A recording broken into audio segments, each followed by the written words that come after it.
AGT Live 24/7 এই হচ্ছে AGT Live 24/7 This is AGT Live 24/7 আপনারা জানেন প্রতি বছর 16 নভেম্বর আনুষ্ঠানিক সূচনা করেন পিআরএস হাসপাতালের ডেপুটি ম্যানেজিং ডাইরেক্টর রবীন্দ্র পাই। আনুষ্ঠানিক শুভ সূচনা হতে যাচ্ছে।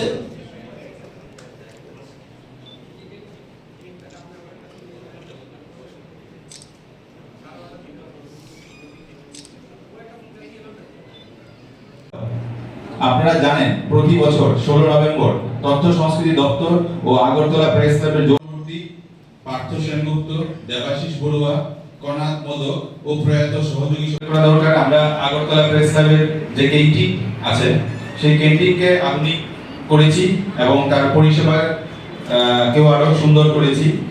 তাছাড়া আমরা এই অর্থ বছরে মোট 18 জন সাংবাদিক, চিত্র সাংবাদিক মানে আগরতলা প্রেস ক্লাবের সদস্যদেরকে আর্থিক সাহায্য করেছি। তাছাড়া ক্লাবের যে তহবিল মানে ব্যাংকে যে আমানত রাখা আছে এটা 20 লক্ষ টাকা ছিল যখন আমি দায়িত্ব নেই, সেটাকে আমরা এই কমিটি বৃদ্ধি করে 30 লক্ষ টাকা করেছি।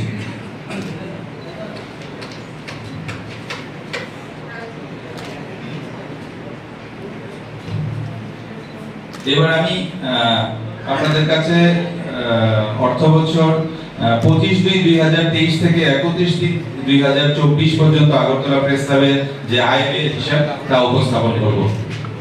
আমরা যখন দায়িত্ব নেই তখন ক্যাশ ছিল 54,911 টাকা পেয়েছিলাম আমরা, আর আমরা ব্যাংকে পেয়েছিলাম 10,58,876 টাকা 80 পয়সা। পাশাপাশি আমরা 20 লক্ষ টাকা ব্যাংকে ফিক্সড ডিপোজিটও পেয়েছিলাম। তো আপনারা আপনাদের সবার কাছেই এটা আছে, এই অডিট রিপোর্টটা একটু দেখে নিন কাইন্ডলি। এখানে আমরা কার কাছ থেকে ডোনেশন পেয়েছি এগুলো সব বিস্তারিত উল্লেখ করা আছে। আমরা ক্লাবের হল ভাড়া বাবদ এই বছর পেয়েছি 18,72,886 টাকা। তাছাড়া আমরা ক্যান্টিন থেকে পেয়েছি 2,46,790 টাকা। আমাদের ক্লাবে একটা বিএসএনএল এর টাওয়ার আছে, এই টাওয়ার রেন্ট বাবদ আমরা পেয়েছি 1,29,350 টাকা। তাছাড়া আরো অনেকগুলো আমরা আর্থিক সাহায্য পেয়েছি, এগুলো বিস্তারিত বলছি না, এখানে উল্লেখ করা আছে। আর আপনার এখানে দেখতে পাবেন উল্লেখ করা আছে আমরা 18 জন আগরতলা প্রেস ক্লাব মেম্বারকে 1,06,300 টাকা আর্থিক সাহায্য করেছি। আর তাছাড়া বিভিন্ন অনুষ্ঠানগুলিতে কি খরচা হয়েছে আমাদের তা আমরা বিস্তারিতভাবে এখানে উল্লেখ করা আছে।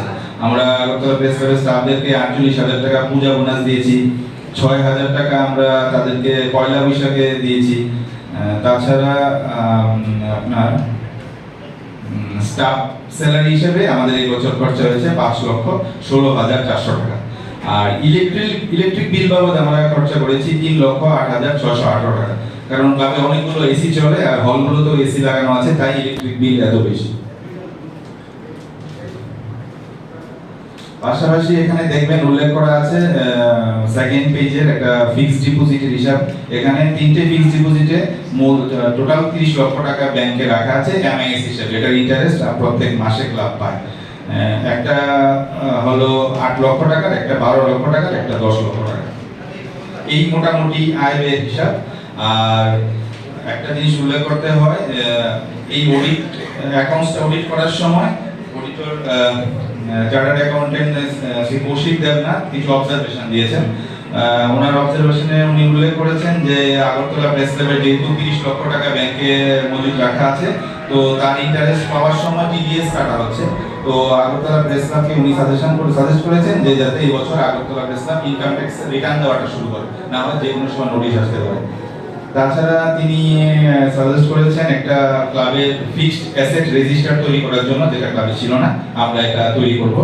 তাছাড়া এই ফিক্সড অ্যাসেটগুলোকে ইন্স্যুরেন্স করা যায় কিনা তা নিয়েও উনি অ্যাডভাইস দিয়েছেন, যেটা আমরা পরে আলোচনা করে ঠিক করব। এইগুলো বিশেষ বিষয়। আর আজকের এই বার্ষিক সাধারণ সভা আয়োজনের ক্ষেত্রে আপনারা জানেন লংতরাই গুড়া মশল, আনন্দ স্পাইসেস এবং শান্তিনিকেতন মেডিকেল কলেজ আমাদের আর্থিক অর্থ সাহায্য করেছে এবং তারা এক শুভেচ্ছা বার্তার মাধ্যমে আমাদের এই বার্ষিক সাধারণ সভার সফলতা কামনা করেছে।